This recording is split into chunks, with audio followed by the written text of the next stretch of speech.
I don't have anything against Freddie Roach. You know, I worked out in Wild Card Gym before.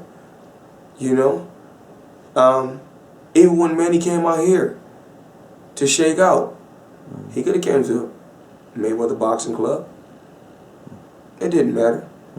Because everything that Manny Pacquiao did in his camp every day, I knew. Everything that Manny Pacquiao did in his camp every day, I knew. How did you know? I knew when he boxed. I knew when he didn't box. I know how many rounds he boxed. I know how he was looking. I know how many rounds he did on the heavy bag. I know when his legs was cramping. I know everything. Dang. I know about the MMA guy he was boxing. I know about the other guy that he made go home. I know everything. So anybody that I face, I have to know everything about you. Is that kind of because you mentioned it in the press conference too about putting your opponents at a disadvantage, so to speak? Is that kind of the art of war philosophy? It's the art of war. I always have to be steps ahead of you. I always have to be steps ahead of you. And I mean, what a coincidence. Just before we finna go to the ring, or just after the fight, that's when your arm is hurt. Why didn't you say that a couple days before? I'm still gonna fight this fight, even though my arm's a little sore. Just a little sore. It'll feel better if I got a little injection, but I'm still gonna fight. But I still take my hat off to Manny. I still want to go over to the Philippines and help him feed the people that's less fortunate. I still want to go over to the Philippines and do that, and just help the Filipino people out. Why? Because I have Filipino people that work for me. And they love me and they support me the same way I support them. I got new Money Team Philippine hats. I think I got some downstairs I want to show you guys. My shirt. It wasn't throwing shots, at the Filipino people. I was saying that just like, I love all my fans. I got Canadian hats. I got African hats. I'm worldwide with this. So I love my fans from all around the world. Going back to, and I only mention this because we're talking about some of your employees. I know you've got JP Connect, who's a Filipino, but yes. He kind of came along with Alex Ariza. Those two guys, came on board at the same time with you. During the press conference, I know you mentioned, that whole art of war aspect and bringing Alex on because you knew he was with Manny and he knew Manny well.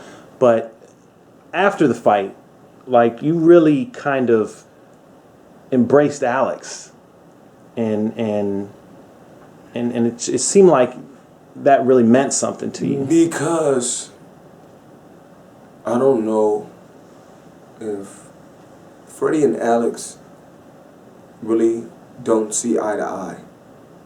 But I always tell Alex, because Alex can fight a little bit too. When we know he can kick. Yeah, we know he can kick some ass or kick some chest. But Alex can fight his ass off a little bit. And he got a little, he Columbian. He got a little mean streak to him. So I always try to tell him, Alex, don't worry. When you're working with me, you're working with the winning team. I'm not saying Manny Pacquiao, he's not a winner. Because Manny Pacquiao still is a winner. We both won tonight. Like I said before, when guys get to that position, they're both winners. It doesn't matter if his hands were raised or my hands were raised, but 99% 100% of the time, my hands have been raised so far. Not saying that nothing can happen in the sport. I'm just speaking real life. If his hands were raised, or my hands were raised, it didn't matter. We both made good money, and it was a match that had to happen. Whether it was toe-to-toe, counter-punching, smart boxing, it was just a fight that had to happen. And it happened. And I think a lot of people are more upset that it was more of a one-sided victory, to be honest. Not saying that, and I'm not saying that he didn't put up a good fight, because he did. Right. He did, at times. But, just, using my distance, counter punches, good jab, and it's all about who wanted it more. And it's not, like I said before, I'm still not head over heels for boxing, but I wanted it more. But in a situation like that, like your fight where you I mean, it was somewhat, I don't want to say lopsided, but you dominated the rounds for the most part. Yes. Do you think that sometimes the blame is because they obviously they were booing? The blame is this. I mean, that's no different from when I knocked Ricky Hatton out. And I love Ricky Hatton. Good guy. It's just business. Ricky Hatton, one hell of a champion. Once again, I beat Ricky Hatton when he was at the top. Undefeated. Yes.